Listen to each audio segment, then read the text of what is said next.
Baiklah, Assalamualaikum warahmatullahi wabarakatuh. Untuk kali ini kita akan belajar tentang relasi dan fungsi. Jadi kita akan mengenal apa itu yang disebut dengan suatu relasi. Dan pada sesi ini juga kita akan belajar bagaimana mempresentasikan atau menyatakan suatu relasi. Baiklah, langsung kita mulai. Apa itu relasi? Relasi adalah aturan yang menghubungkan anggota pada suatu himpunan dengan anggota himpunan lainnya. Jadi yang perlu diperhatikan di sini, pada relasi itu pasti ada dua himpunan atau lebih yang nanti akan dihubungkan dengan suatu aturan. Kalau ada himpunannya tidak ada aturannya, maka itu bukan relasi. Demikian juga sebaliknya, ada aturannya nggak ada himpunannya, juga itu bukan relasi.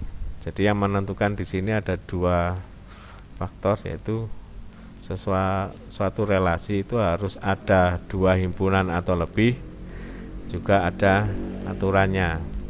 Oke, kita lihat aja contoh berikut. Nah, di sini ada tabel nama siswa dan ekstrakurikuler yang dipilihnya. Nah, kalau kita lihat di sini, maka nanti kita bisa membuat dua himpunan yang ada di sini. Himpunan apa? Himpunan siswa dan himpunan ekstrakurikuler. Terus hubungannya apa kedua himpunan tersebut? Kita bisa membuat hubungan, yaitu membuat aturan mengikuti ekstrakurikuler. Nah, seperti contoh ini. Terus untuk menyatakan relasi gimana caranya? Untuk menyatakan suatu relasi, berarti kita bisa membuat dengan tiga cara.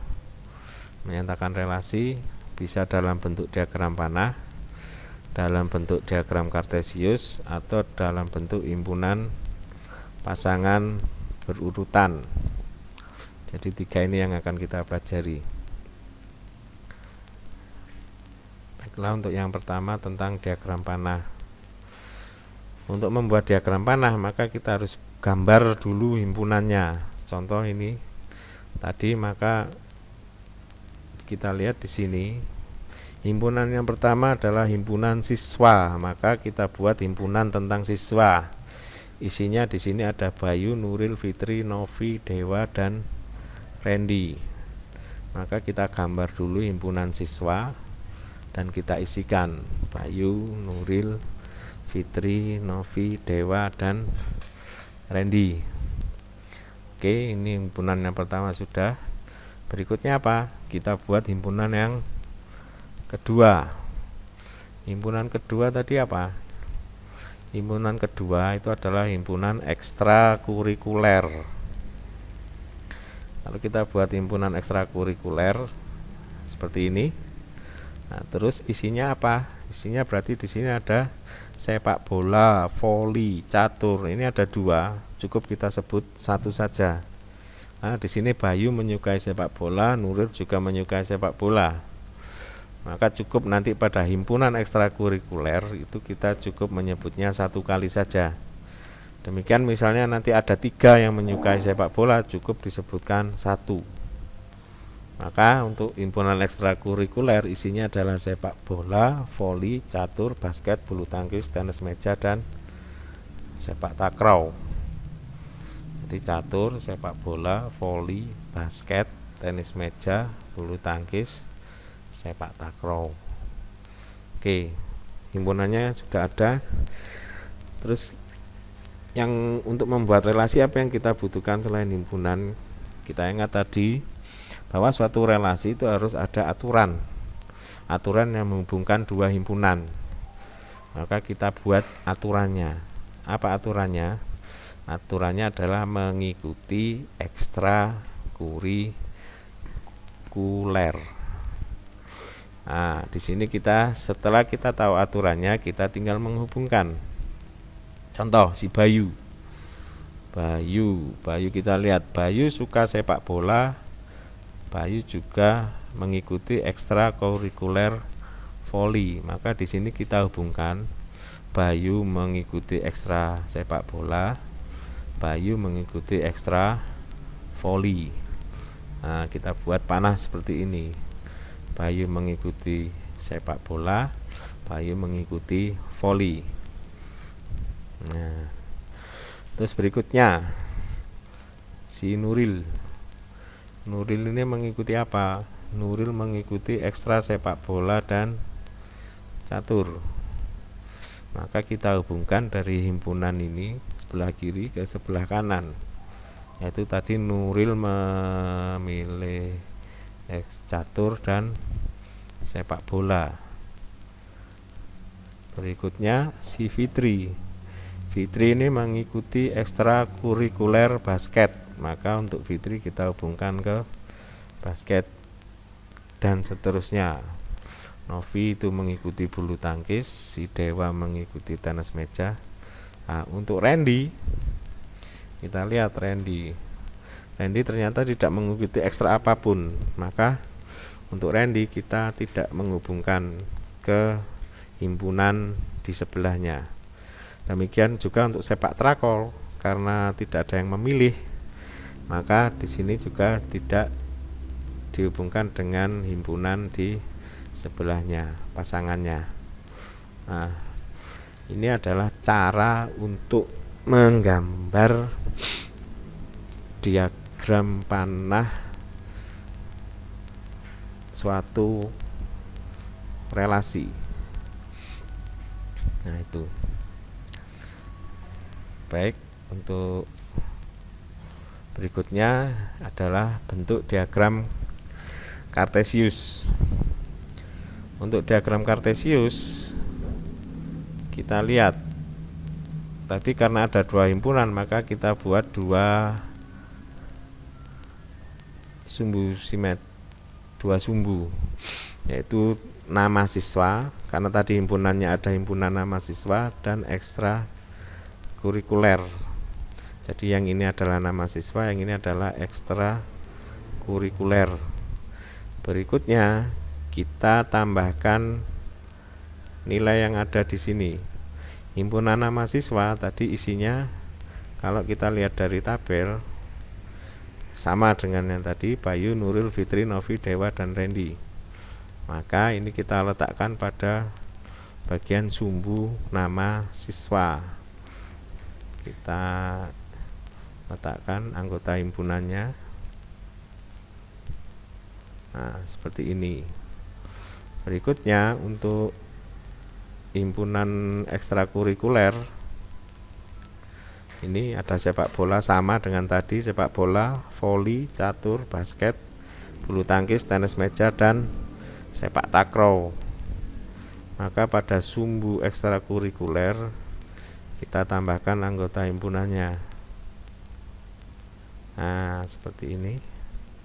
Catur, sepak bola, voli, basket, tenis meja, bulu tangkis, dan sepak takraw. Terus cara menghubungkannya gimana? Kita tarik garis yang mempertemukan dua anggota himpunan ini. Contoh misalnya, tadi si Bayu itu suka sepak bola dan Bayu suka voli. Maka dari titik Bayu kita tarik sampai bertemu dengan garis di sini yang bertemu dengan sepak bola.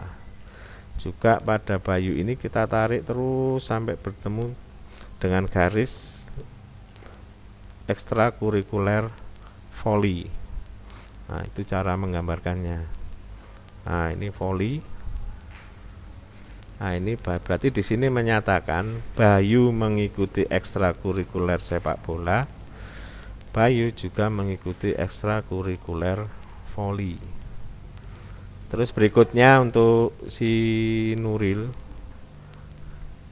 Si Nuril ini tadi kan mengikuti sepak bola dan catur. Maka untuk kita tarik garis dari Nuril. Nah, berarti di sini Nuril mengikuti sepak bola dan Nuril mengikuti catur. Terus berikutnya tadi si siapa tadi? Fitri. Nah, Fitri itu mengikuti basket. Karena dia mengikuti basket, maka kita tarik garis dari Fitri dan basket hingga bertemu di satu titik. Nah, ini berarti di sini menyatakan bahwa Fitri mengikuti basket dan seterusnya. Novi mengikuti bulu tangkis, Dewa mengikuti tenis meja. Nah, untuk Randy kosong, sepak takraw juga kosong karena tidak ada hubungannya tadi. Ya. Oke, itu adalah cara menyatakan relasi menggunakan diagram Cartesius. Oke, berikutnya yang terakhir adalah menyatakan dalam himpunan pasangan berurutan. Nah, kalau ini berarti kita tulis tabel tadi, kita tulis dalam bentuk tulisan. Contoh, Bayu tadi suka sepak bola. Bayu mengikuti ekstra sepak bola, Bayu mengikuti ekstra voli. Maka cara penulisannya, nah di sini Bayu, sepak bola, Bayu, voli. Berarti ini Bayu mengikuti sepak bola, Bayu mengikuti ekstra voli. Berikutnya juga begitu untuk tabelnya, kita lihat Nuril mengikuti ekstra sepak bola, Nuril mengikuti ekstra catur. Berarti di sini Nuril, sepak bola, ini artinya Nuril mengikuti ekstra sepak bola. Nuril, catur. Nah, dan seterusnya. Jangan lupa karena ini merupakan himpunan pasangan berurutan, selalu diawali dengan kurung kurawal dan ditutup dengan kurung kurawal. Jadi kurung kurawal di sini menyatakan bahwa dia adalah himpunan. Nah, itu adalah 3 cara kita menyatakan relasi. Sekali lagi, untuk relasi ada 3 cara, yaitu diagram panah, diagram Cartesius, dan himpunan pasangan berurutan. Diagram panahnya tadi seperti ini diagram panah. Terus ini adalah diagram Cartesius. Terus ini adalah himpunan pasangan berurutan. Oke, untuk itu adalah tentang relasi dan bagaimana cara menyatakan relasi. Untuk berikutnya, di dalam suatu relasi itu ada istilah, selalu kita temui istilah domain, kodomain, dan range. Apa itu? Apa itu domain, kodomain, dan range? Oke, kita bahas satu-satu. Domain itu adalah daerah asal. Jadi tadi ada dua himpunan seperti ini. Terus ada aturan. Terus himpunannya bergerak dari mana ke mana. Untuk contoh yang tadi, himpunannya itu adalah dihubungkan dari siswa ke ekstra kurikuler. Maka asal dari relasi ini itu disebut sebagai domain. Maka anggota domain dari relasi yang besar ini disebut sebagai domain. Berarti domain dari relasi ini anggotanya adalah Bayu, Nuril, Fitri, Novi, Dewa, dan Randy. Ini adalah asalnya. Berarti domainnya adalah Bayu, Nuril, Fitri, Novi, Dewa, dan Randy. Terus apa itu kodomin? Kodomin itu adalah daerah kawan, gampangannya itu adalah pasangannya yang ada di sini, himpunan yang nanti akan merupakan pasangannya. Karena di sini daerah yang dituju ini ada catur, sepak bola, voli, basket, tenis meja, bulu tangkis, dan sepak takraw, maka kodominnya ada berapa ini? 7. Ini dimasukkan ke dalam kodomin semua. Berarti kodominnya adalah catur, sepak bola, voli, basket, tenis meja, bulu tangkis, dan sepak takraw. Terus berikutnya ada daerah hasil atau range. Daerah hasil itu adalah daerah di daerah kawan, tapi yang ada pasangannya di daerah asal. Contoh di sini. Di sini kodominnya adalah catur, sepak bola, voli, basket, tenis meja, bulu tangkis, dan sepak takraw. Tapi yang merupakan range itu hanya yang punya pasangan saja. Jadi ya, di sini hanya catur, sepak bola, voli, basket, tenis meja, dan bulu tangkis. Untuk sepak takraw dia bukan merupakan, tidak masuk ke daerah hasil. Kenapa? Karena ini tidak ada dari sini. Jadi sekali lagi, untuk perbedaan antara kodomin dan range, untuk kodomin maka semuanya di daerah kawan ini dimasukkan. Kalau range berarti daerah kawan tapi yang ada pasangannya dari daerah asal. Terus bagaimana dengan domain? Kalau domain nggak masalah.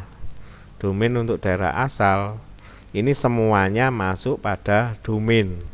Walaupun misalnya si Randy ini tidak dihubungkan ke himpunan ekstrakurikuler, tapi dia juga tetap masuk ke dalam domain.